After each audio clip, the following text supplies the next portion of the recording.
All right, now in this lecture, we're going to do something a little bit more fun. The past few were just kind of technical lectures showing you around the environment, getting you a bit more familiar with the tools that Photoshop has available.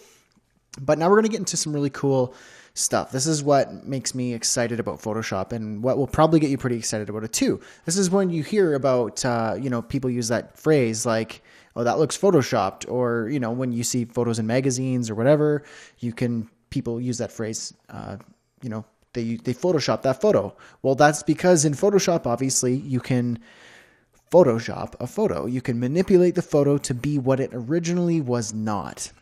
And that's whether to enhance a photo, to make subtle edits, to make totally drastic edits, to change the scenery altogether, to make a person look different, to make them look better, worse, whatever you want to do. Now, that's what's great about Photoshop. You kind of have unlimited options depending on your skill, obviously. But we're going to get started right now with something fun.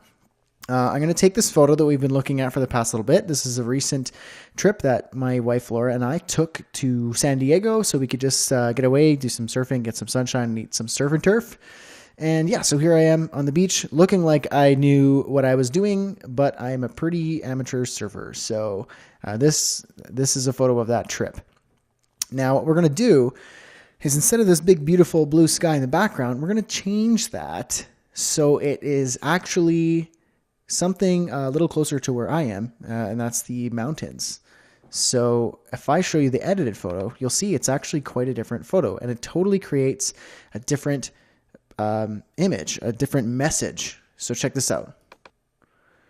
This is a totally different image altogether. I mean, it's basically two images comped together using Photoshop, and it just creates a different scene. It looks like I'm somewhere in the Rocky Mountains with snow on it, and then I'm on this beautiful tropical beach with beautiful waves in the background, like I was surfing in the mountains. So it creates a very interesting scene. That's obviously not real, but you can make it look real. And this is just a very basic example done in just a few minutes. So what we're going to do right now is recreate this. And I've provided the Photoshop document for you with all the assets. You'll get a folder here called Brad Surfing, and it will have the two original source images. So me on the beach in San Diego and just the mountains. And I got this image actually from Creative Market in a free download. And this is the Photoshop document, which will have the two over here in the layers palette. The original is the original photo and the edited version if you want to reference that as we go through this lecture. So let's turn off edited. And we're going to edit original. Or what you can do is right-click right-click on this layer group and duplicate the group. Let's call it student. And now you'll have your version. So keep the original. There's my version, and this is going to be your version. And we're going to go ahead and make this look like the edited version right here. So what we're going to do now is play around with some layers. We haven't really discovered these much, but we're going to utilize the layers and some custom edits, and we're going to do a couple things here to make this pretty cool looking photo. So first what we need to do is select me. And the reason why is because we want to be able to remove this sky without cutting me out. So for example, if I just use the polygonal lasso tool, and I just created a selection along the horizon and just did this and then hit delete, then I'm gone. There we go. Now I'm gone, and then that's no good. That's a destructive edit, and now I lost the upper half of my torso. No good. We need to be able to remove me from that layer and then remove the sky. How do you do that? Sounds like magic. It's actually quite simple, but you need to be a little bit patient with the selection. So we're going to select me, and we're going to use a few different selection tools to get me out of here. So yeah, let's go over here, and let's start with the quick selection tool. Now, for me, the selection is a little bit small, so I'm going to increase that size of the selection brush to, let's say, that looks good, 35 pixels. I'm just going to start selecting me here. And you can see it selected my head pretty good. It'll select this stuff pretty easy because it's black. It's a lot of contrast. It will be really easy to select that part of my torso. Let's try and select my feet. This is going to be a little bit more challenging because it's kind of camouflage in the sand here. So I'm going to make my selection tool smaller by using the left square bracket. You can see that, or you can also do that up here using size. And I'm going to select in here. There we go. It looks pretty decent. There we go. Photoshop automatically kind of rounds it out a little bit. Let's select this one. And there we go. I'm going to just remove a little bit of that by holding Option to subtract the selection. You can also choose up here. In the Options palette, you could subtract from the selection. But I like keeping it on the standard and then clicking and holding Option because it toggles easily back and forth between adding and removing the selection. So Option, and then I'm going to subtract from that selection, and that looks better. Also right here, right in between my legs, there's the sand. We need to deselect that. Great. Now we need to select the surfboard. So let's go ahead and try doing that. Photoshop will do a decent job here with the selection tool. But now we've got some waves and some water, and we're missing some up here. So we're going to subtract the selection here. Obviously, if you're doing it, it might be a bit different, so you might not have the exact same process as me. You might have had it selected perfectly, but it's likely that you're having a similar experience to me right now. And so we're going to want to do that. Add some more selection here. And a little bit more here. And here. Now it's looking better. It's a little bit rough. So what I like to do now, looks like I'm actually missing, I'm going to subtract this selection right there. That looks a bit better. There we go. And one more, subtract right there. Add a bit more. So selecting is kind of a little bit of an art. You kind of have to have patience and you have to do your best to select. And this is kind of a crude selection. I'm just kind of making it quick. But you can zoom in really close using the zoom tool. Like right here, and you could zoom in and you can make a better selection using the lasso tool. And you could drag, whoops, didn't want to deselect that. You have to make sure to add to the selection. So you choose up here, add to selection, or you can click and hold Shift while you're selecting so you don't lose your current selection. You could do something like that. There's a bit more here. And then a bit more over here. You can also use, if it's a straight line, your polygonal lasso tool. So this is a fairly straight line. I'm going to hold Shift while I make this selection. And there we go. Now I can let go Shift so I can, perfect. And that's decent. That's good enough for now.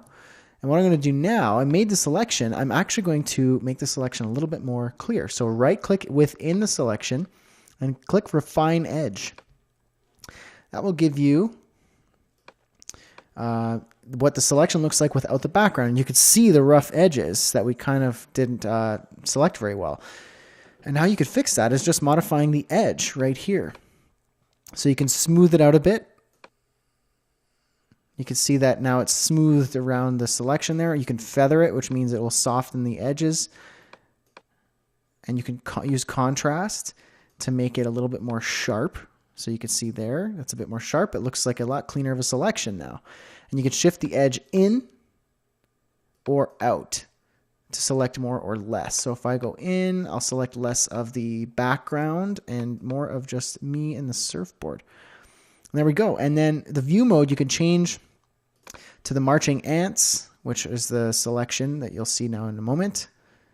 The overlay on black, on white, and so on and so forth. I like doing on white in this case because there's a lot of contrast between me and the background, so I can see if my selection is clean. And that's good. Hit OK, and now that's modified your selection. You can see it's a little bit more clean. Now what I want to do is make a copy of this selection and create a new layer with me in it. So go ahead and hit Edit, Copy, and that will copy that selection. Now, I want to create a new layer right here. I just hit new layer, and now I have a new layer. I'm going to rename it by double-clicking the title and say Brad, just like that, and hit return. That will close it. Now you're in the new layer. It's transparent, so you can't see anything until you hit paste. Now it's pasted me in that layer. You could see in the little preview. But if I turn this layer off, you'll see that I'm still there. Cool? Makes sense? Now, you might wonder, how can I adjust my canvas? Like if I'm all the way down here and I can't really see, there's a couple ways to do that. You can use these scroll bars, or you can use the mouse wheel on your Magic Mouse or your normal mouse. And you can also hit and press and hold the space bar, and you'll get the hand, which is this hand tool, and drag the canvas around. You could also zoom in and zoom out by going Command minus or plus. That's just so you can have a better view of your canvas. So there we go. Okay, so now we have me, but now what we want to do is remove the sky. So we're going to go back to this layer. And what we can do is you can make a copy of this layer, or you could just make a destructive edit, because at least we have the original in this group. So I'm going to go ahead and make a destructive edit. Polygonal lasso tool. And I'm going to select along the horizon of the ocean here. And I can see that's pretty good. I'm going to select up here, all the way up to above the canvas, so I get the entire sky, and close it off at the end here. You'll see I can do that. There's my selection. Go ahead and hit delete. And now you'll have me with no sky and the sand in the ocean. Now all we got to do is go to our folder and grab the image with the mountains and drag that into Photoshop. Now we have this image, and what we could do to drag this image, we need to drag it into Brad's surf. I'm just going to close a couple of these here so it's a little bit easier for you to see. So I need to drag this image into this. All I need to do is hit the move tool, click and hold. You can start dragging. You can't see anything happening, but I'm currently holding the image. I could even unlock the image here. And now I can drag it and you can see it move. Drag it into this tab, drop it in this Photoshop document, and there we go. Now we have another layer. But now we need to make it smaller. So use the transform tool. So you can go edit, free transform, or just Command T. And you could start dragging this corner or whatever side, and you can make it smaller. You can also use the options to specifically make the image smaller. So you could say 50% here, or you could just click and drag. If you hold shift, it will maintain the aspect ratio. The move tool will automatically move it back up here if you drag it. Keep resizing it until you get a good size that will fit the canvas. I'm going to lock it to the top corner, and I'm just going to drag this so it matches the edge of the canvas. And there we go, almost. A little bit more. There we go. Hit return, and that will finish that transform. But now you can see it kind of overlaps over top of our ocean. That doesn't work. That's because the layer is on top of the background with the sand. So just drag that layer below it. And now it should hide behind that ocean. I could see a bit of transparent pixel over here. So I'm just going to drag this down and resize this sky a little bit. There we go. And I'm just going to move it over. I can use the arrow keys to fine tune the move. Still see some transparent pixels. And there we go. So there is our sky with the ocean and me. But there's a little bit of a color discrepancy. So you can clearly see this is not the same scene. It's very different. It's very warm here, and it's kind of cold, the color. So you could just do some hue saturation, and you can kind of drag this around to match the color a bit and make it a little bit more kind of a little bit of a green yellow. You could see now it's starting to match a little bit. That looks a lot more like that scene. You can change the saturation. You can have less. You can have more. Obviously, that looks a little weird if you do too much. You can change the lightness. And there we go. And now the only thing left we really need to do is add a text layer. So you can just hit the text tool, but first you want to create a new layer. and then choose the text tool. Select where you want to type, and then I'm just going to say Brad surfing. Surfing. There we go. And now it's not centered. You might want to know how to center your text. Well, that's where the guides come in. If you use your guides, it will automatically lock to the center of the canvas. So just click and drag, and you'll eventually see that it locks. There we go. So that's center. And now if I free transform, Command T or edit free transform, this little dot in the middle, this little crosshairs, you could just see that's the center, vertically and horizontally. You could drag that until it locks to the center. And there we go. Now I'm going to hide those guides, going View, Show Guides, and I'm going to update this text to say surfing in the mountains. Obviously, I'll need to recenter that, so I'm going to need to see those guides again. And free transform, center that just like so. Hide those guides. And there we go. Brad surfing in the mountains. And it looks, let's see, pretty close to the edited version. Pretty good. Not too bad. And so, yeah, that's how you use Photoshop to manipulate images to create some pretty cool effects. So in the next lecture, we're going to go a little further, and I'm going to challenge you to do your own Photoshop work. So see you there.